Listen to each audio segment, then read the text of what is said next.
जय हिंद साथियों, उम्मीद करते हैं आप सभी स्वस्थ होंगे, मस्त होंगे। आज से आपका अपना यूट्यूब चैनल मिशन बोर्ड पर 10th और 12th के छात्रों को 2024 परीक्षा में 100% आने वाले सवाल को हम जानेंगे।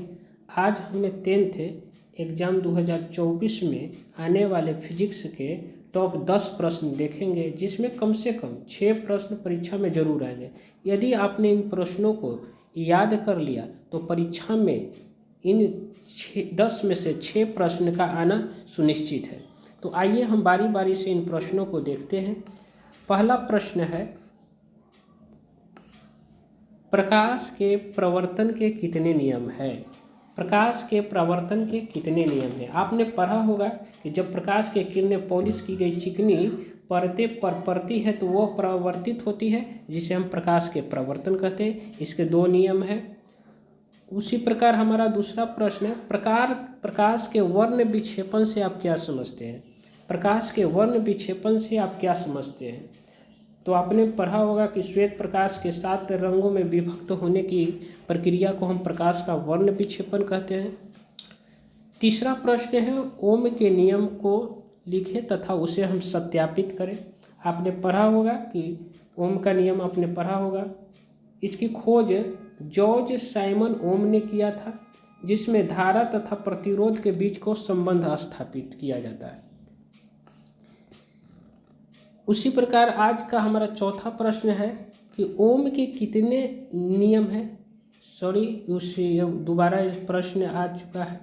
अब चौथा प्रश्न देखेंगे, फ्लेमिंग के वाम हस्त नियम को लिखें। फ्लेमिंग के वाम हस्त नियम का खोज जॉन एम्ब्रोस फ्लेमिंग ने किया था, जो आप लोग जानते होंगे।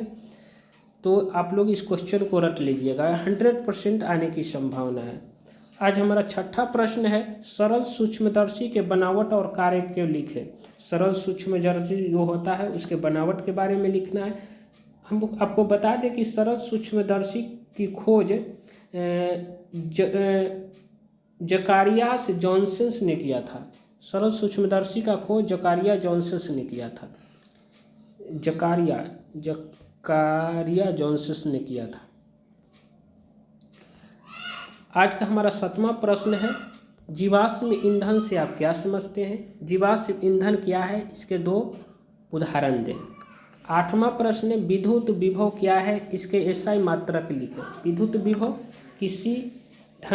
किसी इकाई धनावेश को अनंत से किसी बिंदु तक जाने में जितना कार्य करना पड़ता है उसे विद्युत विभव कहते हैं, आप लोग जानते होंगे। दृष्टि दोष क्या है, ये कितने प्रकार के होता है? तो हर साल करीब हर एग्जाम में पूछने वाला यह मोस्ट कॉमन प्रश्न है, इसलिए इस प्रश्नों को आप लोग जरूर से जरूर याद कर लें। उसके बाद आज का हमारा 10वां प्रश्न है, एमीटर और वोल्ट मीटर में अंतर स्पष्ट करें। आप जानते होंगे कि एमीटर का प्रयोग विद्युत धारा की प्रबलता नापने के लिए किया जाता है, वहीं वोल्ट मीटर का प्रयोग 2 बिंदुओं के बीच विभवांतर मापने के लिए किया जाता है। हमारा आज का 11वां प्रश्न है, नवीकरणीय ऊर्जा स्रोत क्या है, इसके 2 उदाहरण थे। आप जानते हो कि नवीकरणीय ऊर्जा स्रोत ऐसे ऊर्जा स्रोत को कहते हैं जो भविष्य में कभी समाप्त न हो या नया हो, उसको हम नवीकरणीय ऊर्जा स्रोत कहते हैं। आज का हमारा 12वां प्रश्न है, विद्युत मोटर क्या है, इसके विधि, क्रिया विधि तथा सिद्धांत को लिखें। मोस्ट इम्पोर्टेंट क्वेश्चन है। यदि आपने इन प्रश्नों का हल कर लिया तो हम आपको एकदम 100% गारंटी देते हैं कि इनमें से आपका कम से कम 6 से 8 प्रश्न जरूर आएगा। 6 से 8 प्रश्न जरूर आएगा। 6 से 8 प्रश्नों को तैयारी करें तो फिजिक्स का पूरा सब्जेक्टिव प्रश्न समझिए तो इससे कंप्लीट हो जाएगा। धन्यवाद।